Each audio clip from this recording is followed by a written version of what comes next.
کوکن میں سیلاب آیا تو کبھی یو پی کے 150 گاؤں میں سیلاب آیا، یہ سب کچھ ہوا، لیکن ہم یہاں سورت والے الحمدللہ، ہم قسم کھا کر کہیں تو غلط نہیں ہوگا، ہم میں سے کوئی بھوکا نہیں سویا رات کو، ہم میں سے کوئی پیاسا نہیں تڑپا ہے، ہم میں سے کسی کے کپڑے اتار کے اسے ننگا کر کے راستے پر پٹکا نہیں گیا ہے۔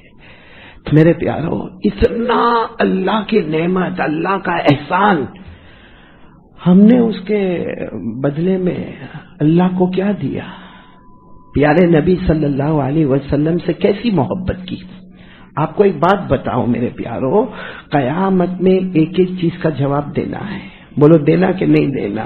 ایک ایک چیز کا جواب دینا، ایک ایک نعمت کا جواب دینا۔ ایک واقعہ یاد آ گیا، آپ سب نے اللہ کے ولی کا نام سنا ہوگا، حضرت ابراہیم بن ادہم، بولو سنا تو ہاں بولو سنا۔ کیا نام اللہ کے ولی کا؟ حضرت، آپ صرف ابراہیم یاد رکھو، پورا نام ہے حضرت ابراہیم بن ادہم۔ یہ اللہ کے ولی بعد میں بنے، پہلے بادشاہ تھے، ارے بولو پہلے بادشاہ تھے، اور زبردست بادشاہ، اور مال اور دولت اور حکومت اور طاقت اور قدرت۔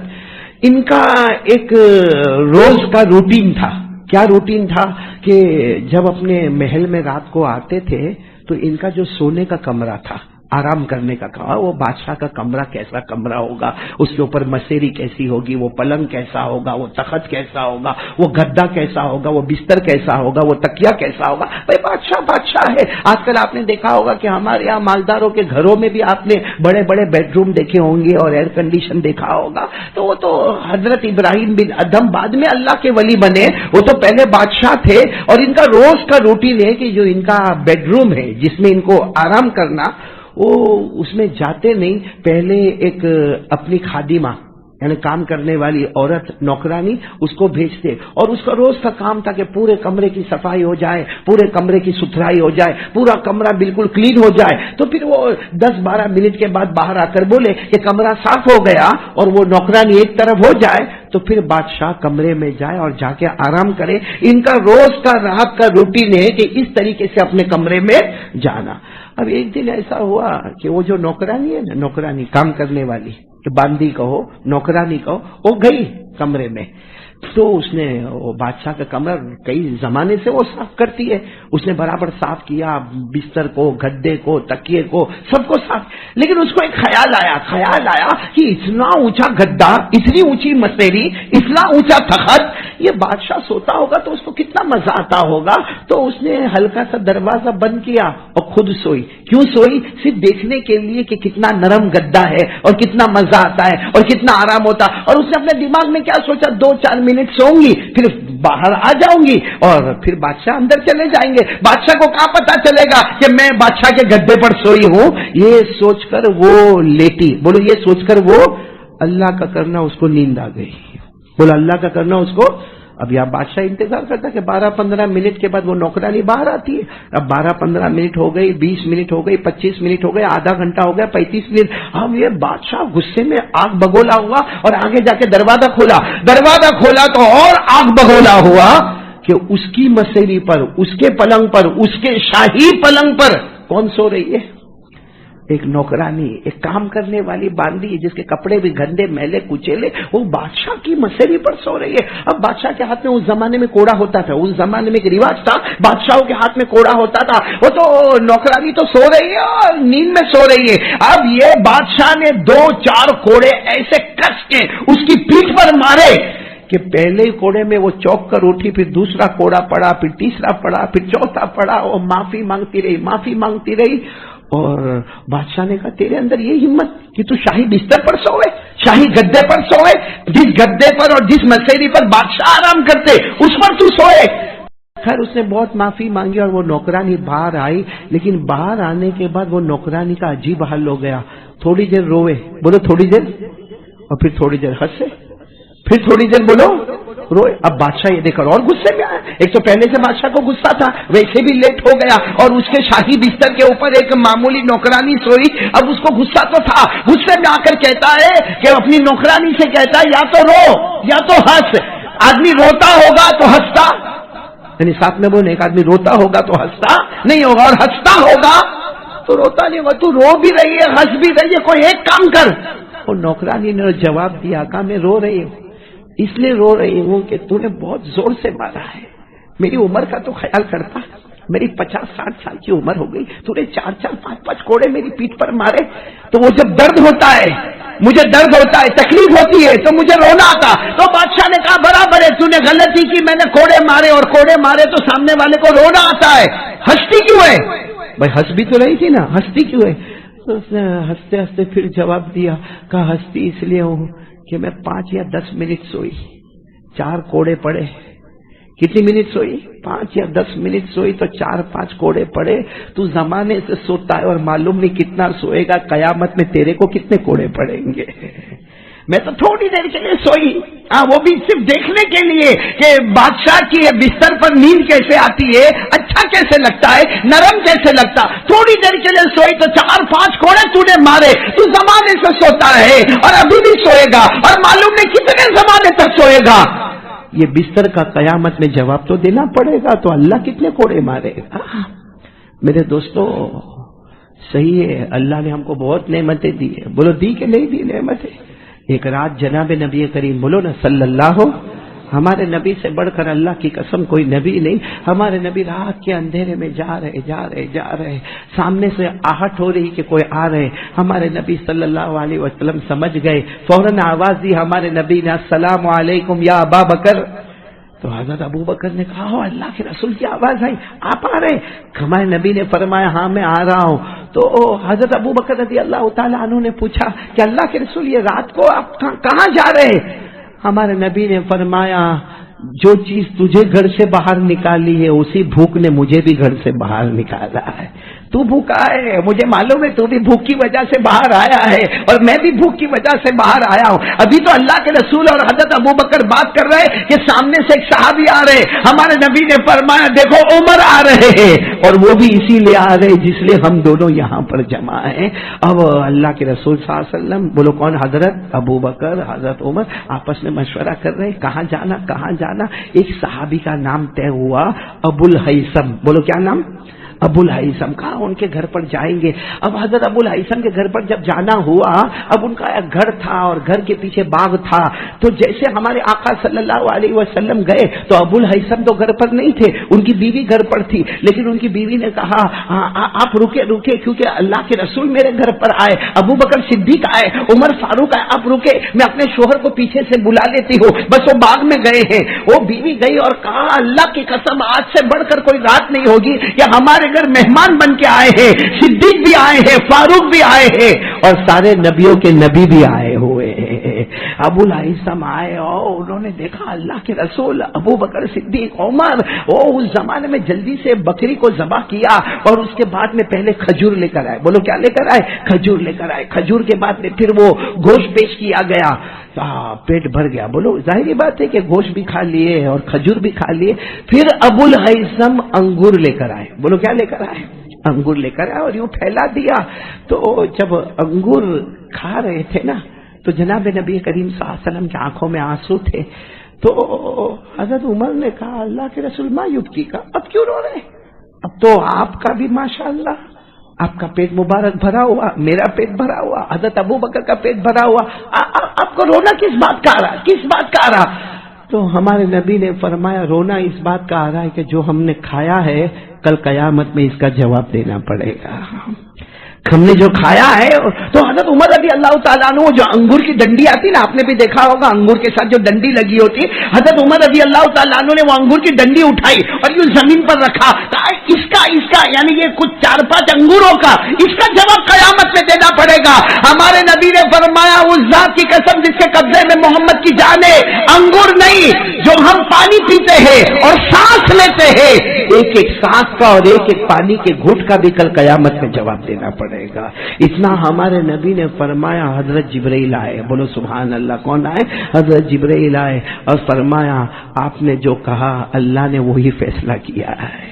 آیت کریمہ آ گئی، کون سی آیت کریمہ آئی؟ پڑھو نا میرے ساتھ میں، کون سی آیت کریمہ آئی؟ کلا سوف تعلمون ثم کلا سوف تعلمون کلا لو تعلمون علم اليقین لترون الجحیم ثم لترونها عین الیقین ثم لتسألن یومئذ عن النعیم. آیت کریمہ آ گئی کہ قیامت کا دن ہوگا، ہمی کا عالم ہوگا، سورج ایک بالش ہمارے اوپر ہوگا. اس وقت اللہ ایک ایک نعمتوں کے بارے میں سوال کرے گا. میرے پیاروں، سب نعمتوں کا جواب دینا ہے.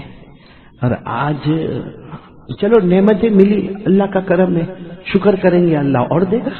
بولو شکر کریں گے اللہ اور دے گا. لیکن نعمت ملنے کے بعد پھر اللہ کو دھوکہ دینا، نعمت ملنے کے بعد جناب نبی کریم صلی اللہ علیہ وسلم کو دھوکہ دینا، یہ کہاں تک درست ہے میرے پیاروں؟ اور سچ بتاؤ آج ہم کو کھلاتا کون ہے؟ نہیں بولو نا، کھلاتا کون ہے؟ اگر وہ یہ ابھی میں نے راندیر میں کہا تھا، یہ آسمان سے جو پانی آتا ہے، سب ساتھ میں بولیں گے تو اچھا لگے گا. آسمان سے جو پانی آتا ہے یہ رحمت ہے کہ عذاب ہے؟ رحمت ہے. ساتھ میں بولو نا، یہ کیا ہے؟ رحمت ہے. اللہ نے اس کو رحمت کہا. اللہ نے قرآن پاک میں فرمایا کہ جو میں آسمان سے پانی برساتا ہوں وہ 101% بولو، یعنی ساتھ میں بولو وہ کیا ہے؟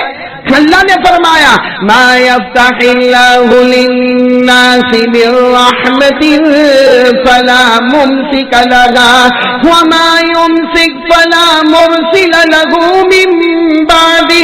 اللہ تبارک و تعالیٰ فرماتے میں نے آسمانوں سے جو پانی برسایا وہ رحمت والا برسایا، اور اللہ فرماتے جب میں وہ رحمت والا پانی برساؤں اسے کوئی روکنے والا نہیں، اور جب میں اسے روکوں تو کوئی برسانے والا. وہ تو اللہ کی قدرت ہے کہ اللہ ہی پانی برساتا ہے. اس لیے آپ نے کبھی کبھی دیکھا ہوگا سورج کے ایک طرف میں پانی برس رہا ہے، سورج کے دوسری طرف میں پانی نہیں برستا. آپ حیران ہوں گے، میں مسجد سے یہاں نکلا تو پوری سڑک پر کیچڑ ہے اور پانی ہے، اور یہاں سڑک بالکل سوکھی ہے. وہ اللہ فرماتا ہے وہ میری رحمت ہے، جہاں چاہتا ہوں برساتا ہوں، جہاں چاہتا ہوں نہیں برساتا. اللہ کو کوئی روکنے والا نہیں. بولو نا، اللہ کو کوئی روکنے والا نہیں. لیکن آسمان سے آنے والا پانی کیا ہے؟ پھر سے بولو کیا ہے؟ اور قرآن نے اس کو کیا کہا؟ رحمت. بولو قرآن نے اس کو کیا کہا؟ رحمت. بلکہ اللہ نے آسمان سے آنے والے پانی کے بارے میں کیا کہا معلوم ہے؟ کہ اگر تو یہ پانی کے اندر تھوڑا سوچے اس میں بھی تجھے خدا کی قدرت نظر آئے گی، خدا کی خدائی. سورہ واقعہ تو یاد ہوگی آپ کو، ہاں یا نہیں؟ میری ماں بہنیں بھی سن رہی ہوگی. سورہ واقعہ یاد نہیں ہے تو کر لو. سورہ واقعہ کون سے پارے میں؟ 27. بولو کون سے پارے میں؟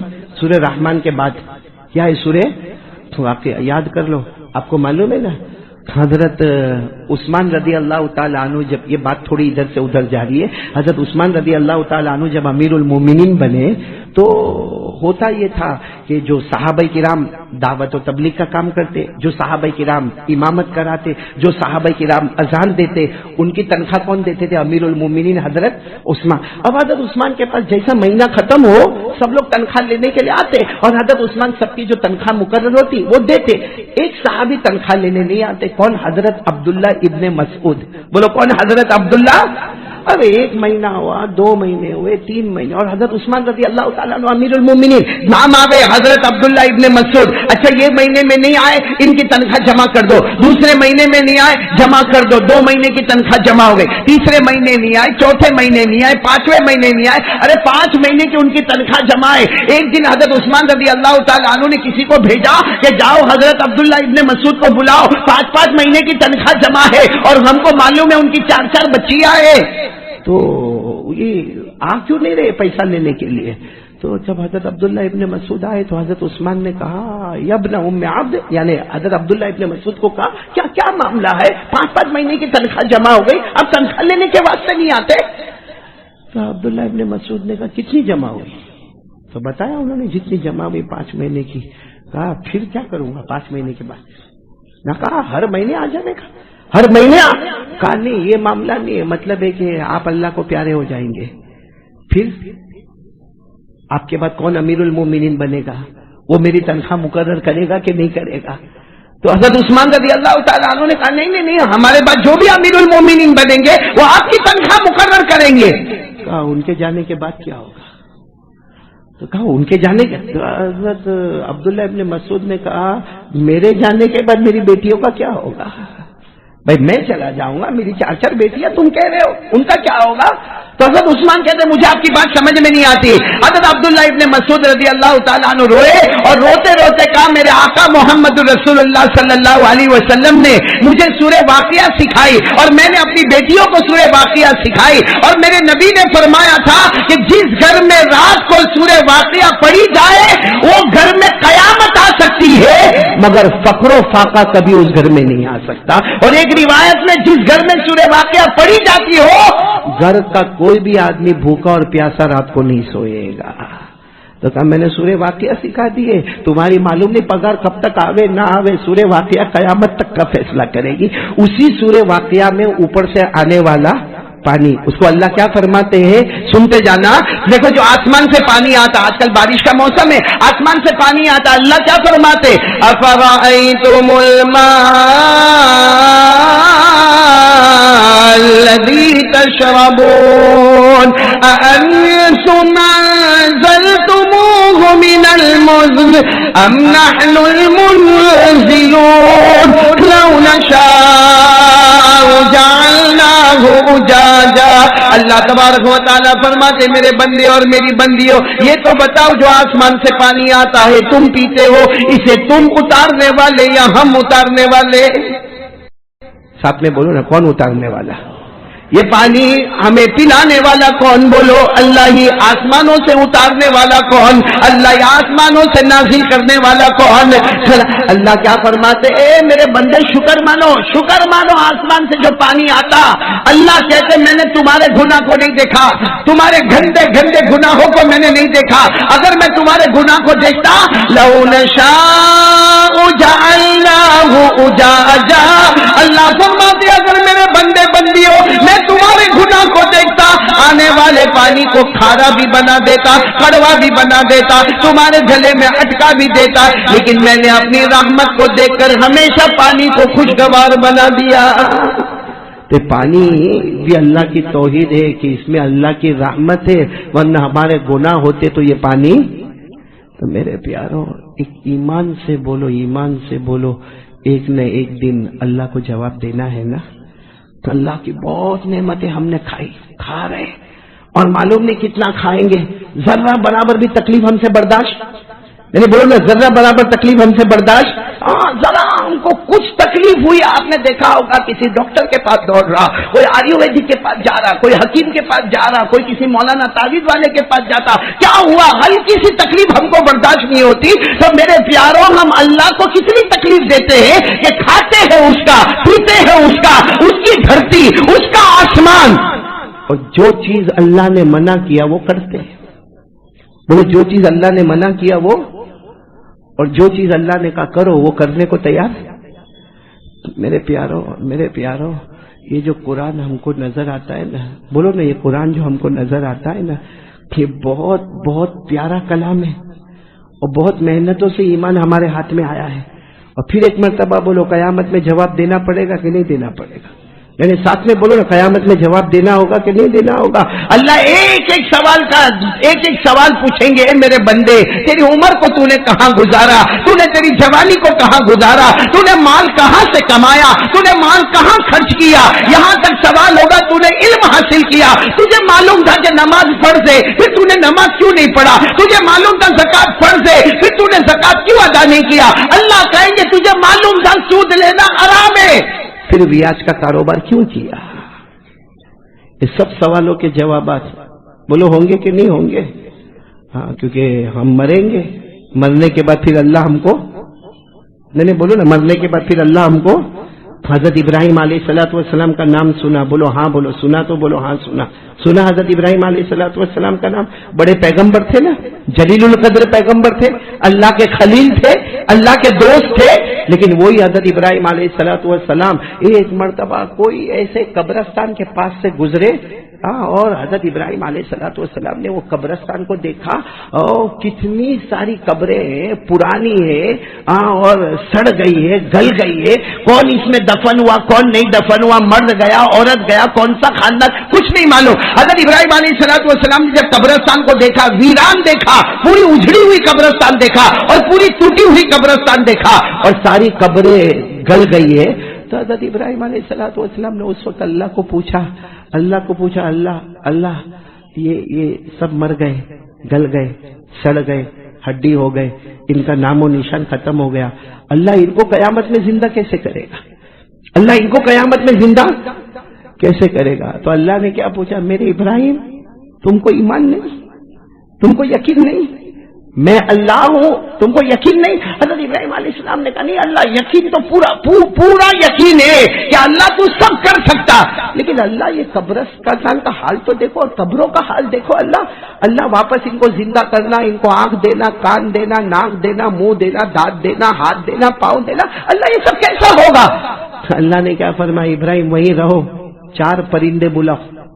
کتنے پرندے بلاؤ؟ یعنی آواز سے بولنا، کتنے پرندے بلاؤ؟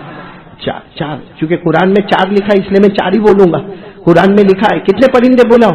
4۔ حضرت ابراہیم علیہ السلام نے کہا اللہ یہ ویران جگہ میں پرندے کیسے؟ بھائی ایسا ہم باہر کھڑے رہے پرندے کو بلاوے تو آئے گا؟ یا باہر ہم کھڑے رہے بکرا ادھر آتا کبھی آتا؟ حضرت ابراہیم علیہ السلام نے کہا اللہ ایسا کیسے 4 پرندے آئیں گے؟ اللہ نے فرمایا میرے ابراہیم پکارنا تمہارا کام ہوگا، پرندوں کو لانا تو میرا کام ہوگا۔ تو حضرت ابراہیم علیہ السلام نے آواز دی آ جاؤ، بس 4 پرندے اڑتے اڑتے آئے، صرف آئے نہیں حضرت ابراہیم کے قدموں پہ آ کر بیٹھ گئے، بولو سبحان اللہ۔ تو حضرت ابراہیم علیہ السلام نے فرمایا اللہ آ گئے، وہ 4 کو آپ نے بھیج دیا، آ گئے، یہ میرے پاؤں کے پاس ہے۔ اللہ نے فرمایا 4 کو ذبح کر دو، 4 کو بسم اللہ ہی۔ حضرت ابراہیم علیہ السلام نے چھری لی، وہ پہلے کو، دوسرے کو، تیسرے کو، چوتھے کو، 4 کو ذبح کر دیا۔ کہا اللہ اب کیا کرنا؟ اللہ نے کہا تیسرا کام یہ کرو، سب کا گوشت نکالو۔ اب حضرت ابراہیم علیہ السلام نے پہلے پرندے کا گوشت، دوسرا بولو تیسرا اور چوتھا، اب کیا کرنا؟ اللہ نے کہا اب سب کو ملا دو اور خوب ملاتے جاؤ، تاکہ پتہ نہ چلے کہ پہلے پرندے کا گوشت کون سا، دوسرے کا کون سا، تیسرے کا کون سا، چوتھے کا کون سا، ملاتے جاؤ۔ حضرت ابراہیم علیہ السلام نے جب ملا لیا کہا اب اللہ کیا کرنا؟ کہا یہ گوشت کے 4 حصے کرو اور پہاڑ پہ رکھ دو۔ کہاں پہ رکھ دو؟ کہا جاؤ پہاڑ پہ جاؤ، ایک حصہ اس میں سے ادھر، دوسرا حصہ تھوڑا دور، تیسرا حصہ تھوڑا دور، چوتھا حصہ تھوڑا دور۔ کہا اللہ رکھ دیا، بتاؤ سب گوشت مل گیا کہ نہیں مل گیا؟ اب کہا اب حضرت ابراہیم علیہ السلام پوچھتے اللہ کہ اب کیا کرنا؟ کیونکہ 4 پرندے میرے قدموں پر آ گئے، 4 پرندوں کو بولو ذبح بھی کر دیا، سب کا گوشت نکال بھی لیا اور سب کا گوشت ملا بھی دیا، اور اب سب کا گوشت الگ الگ کر کے پہاڑوں پہ رکھ دیا۔ اللہ نے فرمایا میرے ابراہیم اب پھر پکارنا تمہارا کام ہوگا، 4 پرندوں کو زندہ کر کے بھیجنا میرا کام ہوگا۔ حضرت ابراہیم علیہ السلام نے آواز دی، وہ جو 4 پرندے تھے آواز دی، ارے وہ پہلا والا، وہ دوسرا والا، وہ تیسرا والا، وہ چوتھا والا، قرآن پاک کے اشارے سے معلوم ہوتا حضرت ابراہیم کے پکارنے میں دیر ہوتی ہے، مگر 4 پرندے اڑ کر پھر حضرت ابراہیم کے قدموں پر آ جاتے ہیں۔ اللہ تعالیٰ پوچھتے اب کیا کہتے ہو؟ اب کیا کہتے ہو؟ 4 پرندے تو گوشت ووشت سب ادھر ادھر پھر آ گئے، اب کیا کہتے ہو؟ حضرت ابراہیم علیہ السلام سجدے میں گئے، بولو کیا گئے؟ سجدے میں گئے اور کہا اللہ سمجھ گیا ہم سے بڑا کمزور کوئی نہیں، تیرے سے بڑا طاقت والا کوئی نہیں۔ یہ کتنے پرندوں کا واقعہ میں نے آپ کو سنایا، یہ قرآن میں پڑھیں گے میرے ساتھ میں، اب تو آپ کو بھی معلوم ہو گیا 4 پرندوں کا واقعہ قرآن میں، سورہ بقرہ، بولو سورہ بقرہ، پارہ نمبر 3، بولو پارہ نمبر۔ اللہ نے فرمایا وَإِذْ قَالَ إِبْرَاهِيمُ رَبِّ أَرِنِي كَيْفَ تُحْيِي الْمَوْتَىٰ۔ اللہ تبارک و تعالیٰ فرماتے میرے ابراہیم، اللہ تبارک و تعالیٰ سے حضرت ابراہیم فرماتے، حضرت ابراہیم وہ قبرستان کو دیکھ کر کہتے كَيْفَ تُحْيِي الْمَوْتَىٰ، اے اللہ یہ سارے قبر میں مردے چلے گئے، ان کو قیامت میں زندہ کیسے کرے گا؟ ان کو آنکھیں دینا، کان دینا، ناک دینا، ہاتھ دینا، پاؤں دینا، اللہ کیسے دے گا؟ اللہ نے فرمایا قال اولم تؤمن، اللہ نے فرمایا تم کو یقین نہیں ہے؟ حضرت ابراہیم نے کہا بلا بلا اللہ پورا یقین ہے، ولیکن لیطمئن قلبی، لیکن اللہ کچھ سمجھ میں آوے، میرے دل کو سمجھ میں آوے ایسا کچھ بتا دے۔ اللہ نے فرمایا کتنے پرندے کو جمع کرو، میں نے آواز کتنے پرندے کو دو؟ 4، پھر ان کو بولتے جاؤ پھر ان کو ذبح، پھر اس کے بعد ان کا گوشت نکالو، پھر کیا کرو ان کا گوشت ملاؤ، اور پھر اس کے بعد کہاں پر رکھ دو؟ پہاڑ پہ رکھ دو۔ اللہ نے فرمایا قال فخذ أربعة من الطير فصرهن إليك ثم اجعل على كل جبل منهن جزءا۔ اچھا پہاڑوں پہ رکھ دیا، پھر اللہ نے فرمایا میرے ابراہیم پکارو، پکارنے میں دیر ہوگی، پرندوں کو زندہ کر کے واپس پہنچانے میں دیر، ثم ادعوهن يأتينك سعيا، چاروں کے 4 پرندے زندہ ہو کر آ گئے۔ حضرت ابراہیم سجدے میں فرمایا وَاعْلَمْ أَنَّ اللَّهَ عَزِيزٌ حَكِيمٌ، اقرار کر لو ہم سے بڑا کمزور کوئی نہیں اور اللہ سے بڑھ کر طاقت والا۔ اور میرے یہاں ٹوپی والا مسجد میں جمع ہونے والے سورج کے بھائیوں، اسی اللہ کے سامنے ہم کو بھی حساب کتاب کے لے جانا ہے، ہوگا کہ نہیں ہوگا؟ ارے ہم یہاں بکرے بکریاں دیکھتے نا، کبھی آپ نے دیکھا ہوگا کوئی سینگ والا بکرا ہوتا ہے، وہ مارتا ہے، کس کو مارتا ہے؟ تو اس بکرے کو مارتا ہے جس کی سینگ نہیں ہے۔ اللہ فرماتے قیامت میں ان جانوروں کا بھی حساب ہوگا۔ اللہ فرماتے قیامت میں ان جانوروں کا بھی حساب ہوگا، اور حساب ہونے کے بعد جانور جنت میں نہیں جائیں گے، جہنم میں نہیں جائیں گے۔ اللہ فرماتے سارے جانوروں کو اللہ کہیں گے کونو ترابا، تم مٹی بن جاؤ، سب جانور مٹی بن جائیں گے۔ بتاؤ نا یہ جانوروں کا معاملہ جنت والا نہیں، جہنم والا نہیں، لیکن حساب ہمارے نبی نے فرمایا، ہمارے آقا محمد الرسول اللہ صلی اللہ علیہ وسلم نے فرمایا قیامت کے میدان میں جانوروں کو جمع کیا جائے گا۔ اگر دنیا میں سینگ والے بکرے نے بغیر سینگ والے بکرے کو مارا ہوگا، اللہ فرماتے میں بغیر سینگ والے کو سینگ عطا کروں گا اور اس کو کہوں گا جیسے دنیا میں اس نے تجھے مارا تھا اب تو بھی اس کو آخرت میں مار لے۔ جب حساب کتاب مکمل ہو جائے گا اللہ سارے جانوروں کو مٹی بنا دے گا، نہ جنت کا معاملہ ہوگا نہ جہنم کا معاملہ ہوگا۔ میرے دوستو جب جانوروں کا حساب ہوگا تو کیا ہمارا نہیں ہوگا؟